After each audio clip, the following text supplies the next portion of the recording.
Selamat pagi kepada Budiah Ratnawati selaku dosen pengampu. Di sini kami dari kelompok 5 ingin menjelaskan mengenai sumber daya komputasi dan komunikasi dari bab 5.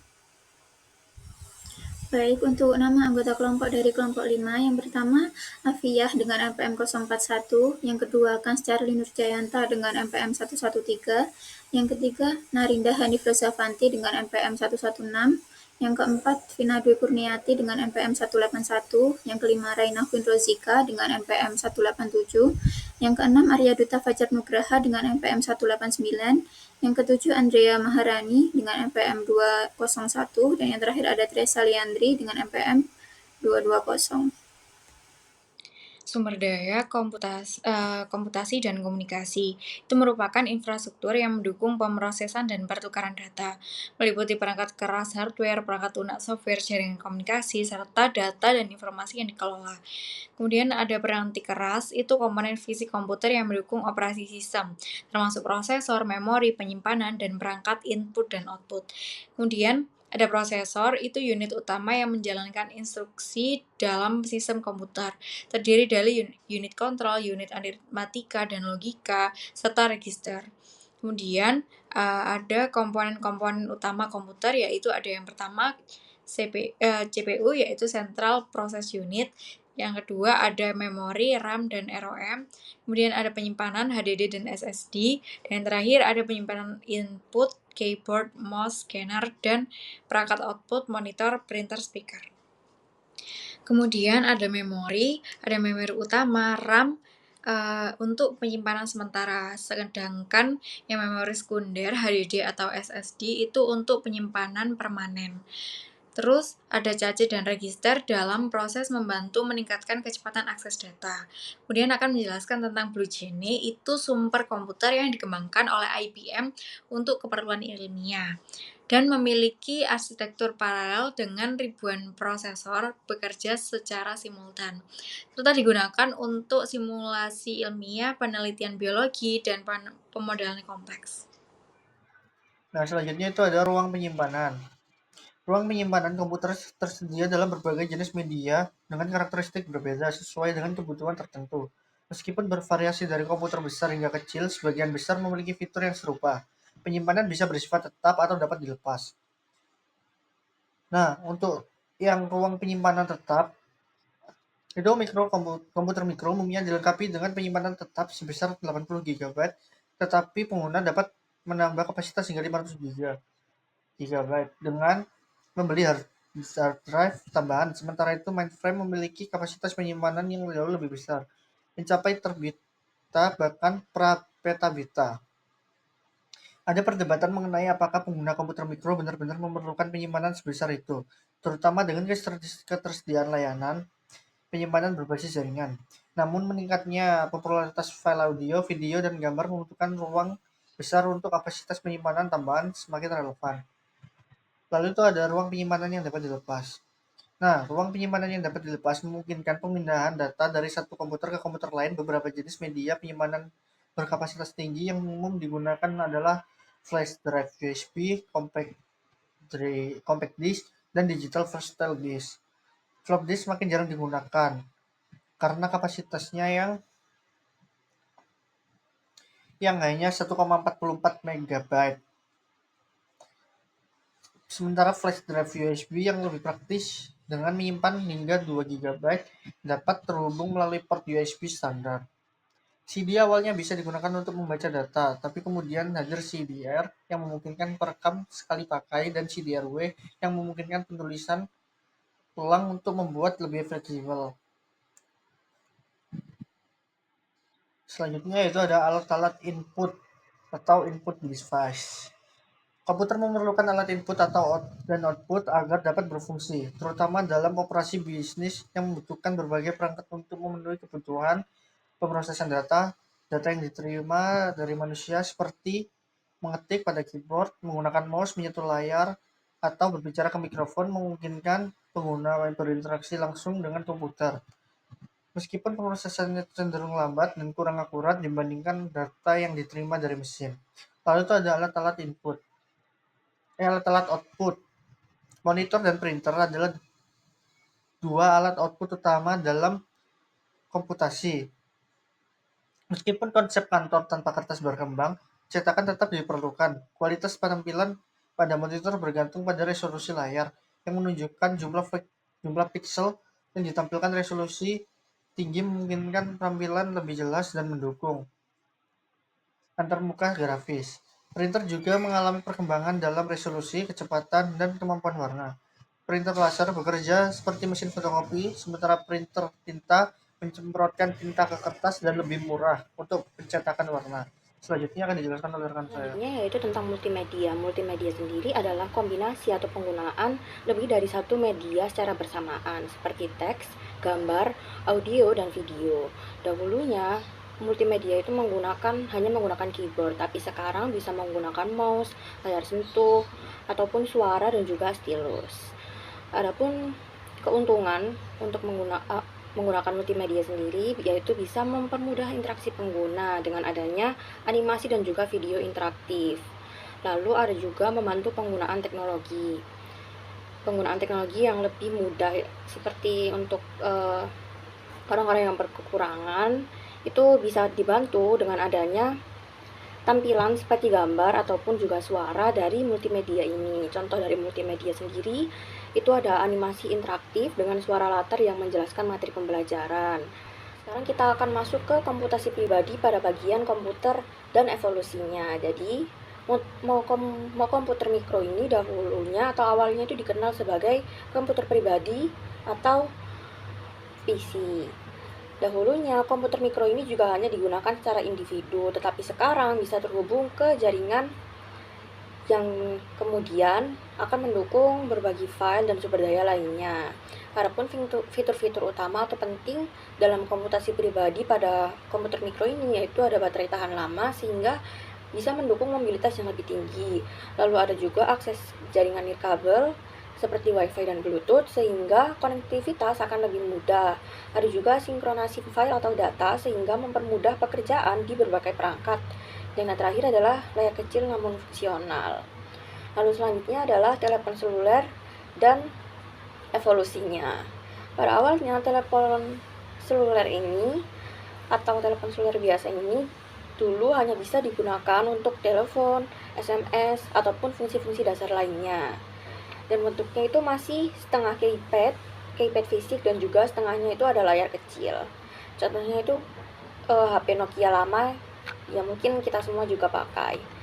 Namun seiring berjalannya waktu, telepon seluler ini mengalami evolusi yang cukup signifikan, yaitu menjadi smartphone yang kita pakai saat ini. Dan sistem di dalamnya itu sudah memiliki sistem operasi yang mirip dengan komputer. Contohnya itu pada Android. Dan juga bisa menjalankan aplikasi, browsing internet, dan menyimpan data-data penting lainnya. Adapun fitur-fitur utama yang bisa mendukung ataupun dalam perkembangan saat ini ada fitur kontak yang lebih lengkap. Jadi bisa ada email dan juga notes di kontak yang akan kita simpan. Lalu ada juga agenda dan alarm, yaitu bisa kita agendakan seperti di Google Calendar gitu, dan juga mengatur alarm. Dan juga ada layar berwarna dan video interaktif. Selanjutnya yaitu tentang jaringan rumah dan keamanannya. Semakin berkembangnya teknologi, tentunya seseorang atau kita semua itu membutuhkan jaringan yang lebih cepat dan juga praktis. Sehingga pada saat ini semakin banyak rumah yang menggunakan internet broadband dengan modem kabel atau DSL. Ada juga router nirkabel seperti WiFi yang digunakan untuk menghubungkan beberapa perangkat ke internet. Adapun keunggulannya yaitu bisa digunakan untuk streaming, gaming, ataupun bekerja dari rumah. Lalu ada memungkinkan berbagi file antar perangkat tanpa kabel dan juga koneksi yang lebih cepat dan stabil jika dibandingkan dengan jaringan seluler. Namun seiring dengan perkembangannya jaringan ini, tentunya ada ancaman-ancaman yang akan beriringan dengan ini. Tanpa keamanan lagi, tentunya jaringan rumah bisa diretas oleh orang lain. Adapun cara-cara yang bisa diterapkan untuk menghindari sesuatu yang tidak kita inginkan, yaitu ada mengatur kata sandi menggunakan password yang kuat. Hindari password yang mudah ditebak seperti hanya 123456, ABCDE, dan lain-lain. Lalu bisa juga mengaktifkan enkripsi data supaya data itu tidak gampang dicuri. Lalu bisa juga menyembunyikan SSID atau nama jaringan agar jaringan itu tidak terlihat oleh orang asing dan hanya orang yang kita inginkan lihat jaringan tersebut atau SSID. Baik, selanjutnya setelah kita mengetahui alat-alat dalam komputer maupun internet, kita juga di sini harus mengetahui bagaimana kita menjaga keamanan dari perangkat tersebut. Nah, yang di sini saya akan menjelaskan tentang keamanan komputasi rumah, di mana hal tersebut sangat penting untuk kita memastikan bahwa setiap sistem dari komputer tersebut dapat terlindungi dari berbagai ancaman. Di sini ada beberapa aspek di mana yang pertama ada yang namanya pembaruan. Seperti yang kita tahu apabila kita menggunakan handphone maupun laptop, pasti selalu ada yang namanya update atau pembaruan. Pembaruan ini dibagi menjadi dua jenis, di mana untuk sistem operasi dan perangkat lunak aplikasinya. Nah, sistem operasi populer itu misalnya seperti Microsoft Windows yang paling umum, lalu Mac OS X, dan juga Unix. Pembaruan sistem operasi ini penting untuk meningkatkan keamanan dan efisiensi komputer untuk memastikan bahwa kompatibilitas dengan perangkat keras dan fitur baru pembaruan sistem ini harus dilakukan juga secara rutin melalui situs resmi, baik seperti vendor maupun Microsoft untuk melindungi dari ancaman hacker. Nah, setelah kita memahami bahwa pembaruan tersebut penting, ada aspek lain yang perlu diperhatikan dalam menjaga keamanan komputer. Yang pertama adalah hacker. Kita tahu ya, hacker ini bahwa orang yang mencoba masukin sistem komputer tanpa izin untuk mengakses informasi, baik itu menghapus, mengganggu komputer. Nah, hacker seringkali menargetkan sistem operasi karena sistem ini mengendalikan sumber daya perangkat keras dan perangkat lunak komputer. Oleh karena itu sangat penting untuk mengupdate sistem operasi guna melindungi komputer dari upaya peretasan. Pembaruan rutin dari vendor sistem operasi akan membantu menjaga komputer dari berbagai ancaman hacker yang terus berkembang. Lalu juga ada yang namanya virus. Kita tahu setiap komputer pasti ada kemungkinan besar untuk mendapatkan virus dari berbagai macam aplikasi yang ada pada perangkat kita. Virus komputer ini adalah program jahat yang dapat mengandalkan diri dan menginfeksi program atau file ini di dalam komputer. Virus ini dapat merusak sistem secara bertahap, mengakibatkan file atau program menjadi terinfeksi, menjadi tidak dapat digunakan lagi. Salah satunya adalah worm. Worm ini meskipun sering dianggap sebagai jenis virus, memiliki kemampuan untuk berdiri sendiri dan menyebar tanpa menempel pada file lain. Serangan worm ini bisa menyebabkan penolakan layanan atau denial of service dengan membanjiri jaringan komputer melalui pengiriman email berulang. Solusinya untuk ancaman ini adalah memasang perangkat lunak antivirus dan melakukan pembaruan secara berkala. Aspek yang terakhir adalah spyware, di mana perangkat lunak yang secara diam-diam mengawasi aktivitas pengguna pada komputer. Beberapa spyware dapat melaporkan aktivitas pengguna seperti situs web yang dikunjungi atau aplikasi yang digunakan. Spyware juga bisa mengubah perilaku browser web, misalnya dengan mengarahkan pengguna ke situs tertentu tanpa sepengetahuan mereka. Untuk melindungi ini, pengguna itu harus menggunakan perangkat lunak anti-spyware yang disertakan oleh banyak vendor antivirus. Menggunakan anti-spyware secara rutin, ini adalah langkah penting untuk memastikan komputer bebas dari pengawasan yang ilegal. Pada bagian keamanan komputer rumah, kita harus mempertimbangkan beberapa faktor yang tadi sudah dijelaskan. Nah, setelah kita memahami hal tersebut, jadi ada yang namanya peranti lunak. Terdapat dua jenis di mana peranti lunak sistem dan juga peranti lunak untuk aplikasi. Di sini saya akan menjelaskan untuk peranti lunak sistem. Di sini peranti lunak sistem tersebut sering juga disebut sebagai sistem operasi. Sistem operasi adalah jenis utama dari peranti lunak sistem. Fungsinya adalah untuk menjalankan tugas-tugas dasar dan mengelola hubungan antara pengguna aplikasi dan juga perangkat keras. Contoh yang mungkin sering kita temukan pada komputer mikro adalah Windows XP maupun baik dalam Apple itu adalah Mac OS X. Nah, sistem operasi untuk komputer kecil dapat berjalan lebih besar dari satu prosesor, sedangkan untuk komputer mainframe seperti OS per 360 dari IBM bersifat eksklusif. Nah, dalam hal peranti lunak sistem ini ada yang namanya Unix, yaitu sistem operasi yang fleksibel karena dapat digunakan baik pada komputer mikro maupun mainframe.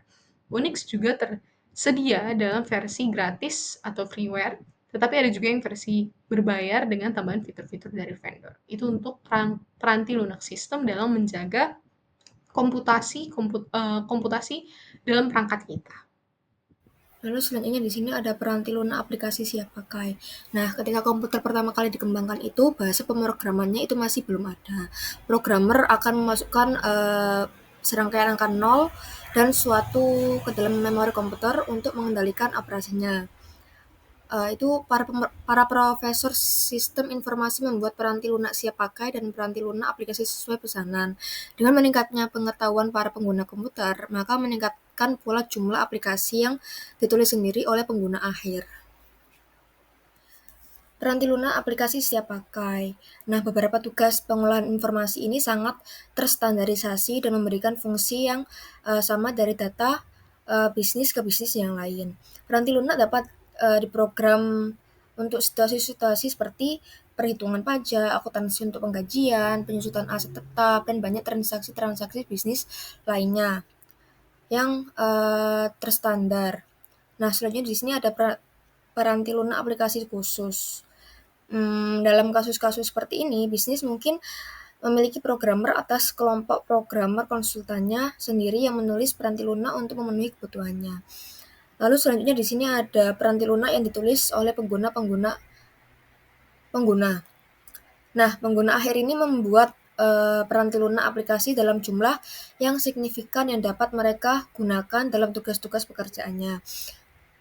Faktor-faktor yang membuat penggunaan akhir membuat aplikasi mereka sendiri adalah kecepatan kapan aplikasi tersebut dibutuhkan, tingkat kerumitan aplikasi, dan kemudahan penggunaan paket peranti lunak. Lalu selanjutnya di sini ada karakteristik aplikasi yang mudah digunakan. Di sini ada beberapa poin. Poin pertama yaitu dialog yang terpadu untuk mengarahkan pengguna.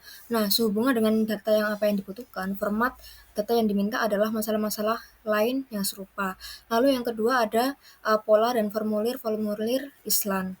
Lalu yang ketiga ada bantuan yang sensitif pada konteks. Informasi yang membantu hendaknya diberikan pada titik tertentu di mana pengguna mengalami kesulitan. Lalu yang terakhir di sini ada antarmuka berbentuk grafis dengan menggunakan simbol-simbol terstandarisasi. Nah, penggunaannya hendaknya tidak diharapkan untuk mempelajari icon-icon baru ketika setiap aplikasi ditulis. Materi selanjutnya di sini ada komunikasi. Kecepatan transmisi data antar komputer yang berlangsung melalui sistem telepon publik seringkali lebih lambat daripada ketika komputer tersambung melalui jaringannya sendiri. Alasannya yaitu karena protokol untuk komunikasi sistem telepon publik dirancang untuk komunikasi suara yang kualitas serta kecepatan saluran komunikasi ini tidak harus tinggi. Di sini untuk komunikasi yang pertama ada koneksi publik. Protokol-protokol untuk sistem telepon publik dirancang untuk memenuhi kriteria minimum transmisi suara transmisi analog bermutu rendah. Yang pertama ada modem telepon, yang kedua ada modem, yang ketiga ada jaringan layanan digital terintegrasi atau ISDN, dan yang terakhir ada saluran berlangganan digital atau DSL. Selanjutnya ada saluran pribadi atau private line. Saluran pribadi atau private line adalah suatu sirkuit yang selalu terbuka untuk lalu lintas komunikasi. Terdapat dua jenis saluran pribadi yang populer yaitu saluran T1 dan T3. Kemudian ada jaringan pribadi maya atau VPN. Untuk mengimplementasikan VPN, organisasi perlu mengadakan kontrak dengan penyedia layanan internet yang menggunakan peranti lunak tunneling. Biaya yang rendah tercapai karena perusahaan tidak perlu membayar saluran komunikasi pribadi yang ditujukan untuk titik akhir. Kemudian yang terakhir ada komunikasi jaringan. Komunikasi jaringan International Organization for Standardization atau ISO didirikan pada tahun 1946. Organisasi ini menciptakan Open System Interconnection atau OSI bagi koneksi-koneksi jaringan. Protokol untuk komunikasi komputer ada 5 macam, yaitu yang pertama ada System Network Architecture atau SNA. Sistem ini membutuhkan satu komputer induk utama yang menghubungkan komputer-komputer lain yang terhubung oleh suatu jaringan dalam suatu urut-urutan. Lalu yang kedua ada token ring, di mana token ring ini memperlakukan komputer lain sebagai sesama atau peer. Satu tanda, yaitu token, diedarkan di antara sesama komputer-komputer yang memegang token adalah komputer yang diperbolehkan untuk mengendalikan komunikasi. Lalu yang ketiga ada Ethernet, yaitu suatu protokol terbuka bagi komunikasi peer-to-peer. Dan internet bukanlah suatu milik. Saat ini diawasi oleh sebuah masyarakat profesional, yaitu The Institute of Electrical and Electronic Engineer atau EEE. Lalu yang keempat ada paket, yaitu digunakan untuk memindahkan data besar. Pesan-pesan yang dikirimkan perlu dicegah menjadi bagian-bagian kecil sehingga peran dari satu komputer tidak mendominasi media komunikasi. Lalu yang kelima ada alamat jaringan internet atau IP. IP adalah 4 bagian kumpulan angka yang masing-masing antara 0 sampai 255 yang dipisahkan oleh titik. Jaringan area lokal atau local area network. Seiring dengan makin tergantungnya manajer dan staf profesional pada sumber daya komputer pribadi untuk mengerjakan tugas-tugas pekerjaannya, mereka menyadari adanya keterbatasan dalam meneruskan informasi berbasis komputer dari satu pengguna ke pengguna yang lain. Jaringan area lokal atau local area network atau yang biasa disebut dengan LAN adalah sekelompok komputer dan alat-alat lainnya seperti printer yang terkoneksi oleh satu media yang sama. Sebagai aturan umum, LAN mencakup jarak total sebesar kurang dari 1,5 mil dengan jarak di antara dua alat tidak lebih dari 60 kaki. Kemudian, jaringan area metropolitan dan jaringan area luas. Jaringan area metropolitan atau Metropolitan Area Network atau yang disebut dengan MAN adalah satu jaringan yang memiliki batas jarak fisik sebesar kurang lebih 30 mil. Jarak tersebutlah yang digunakan untuk membedakan MAN dan LAN. Konvergensi, komputasi, dan komunikasi. Alat-alat komputasi dan alat-alat komunikasi kini saling menyertakan fitur-fitur yang dimiliki di antara keduanya. Kemungkinan-kemungkinan yang ada dibatasi oleh usia baterai, kecepatan komunikasi dan keamanan, ukuran tampilan dan keyboard, serta imajinasi pengguna. Kemudian ada Voice over Internet Protocol atau VoIP, adalah perlewatan komunikasi suara melalui internet laksana komunikasi digital. Setiap sinyal suara dapat digitalisasi dan dikirimkan melalui internet dan dimainkan kembali pada pengeras suara di tempat tujuannya. Selanjutnya di sini ada kesimpulan. Untuk materi yang kita bahas di sini, kesimpulannya adalah dokumen ini membahas berbagai aspek teknologi komputer dan jaringan yang diawali dengan pengenalan BlueJeans, kemudian dilanjutkan dengan pembahasan tentang penyimpanan data serta alat output, konsep multimedia termasuk aspek keamanan, komputasi, serta peran perangkat lunak sistem. Selain itu, dokumen ini menyoroti dampak spyware pada kinerja komputer serta pentingnya perangkat lunak yang mudah digunakan. Pada aspek komunikasi dan jaringan, protokol komunikasi serta jenis-jenis jaringan juga dibahas dan diakhiri dengan pembahasan tentang jaringan area lokal dan konvergensi antara komputasi dan komunikasi. Baik, sekian dari kelompok kami. Bila ada salah kata, mohon dimaklumi. Wassalamualaikum warahmatullahi wabarakatuh.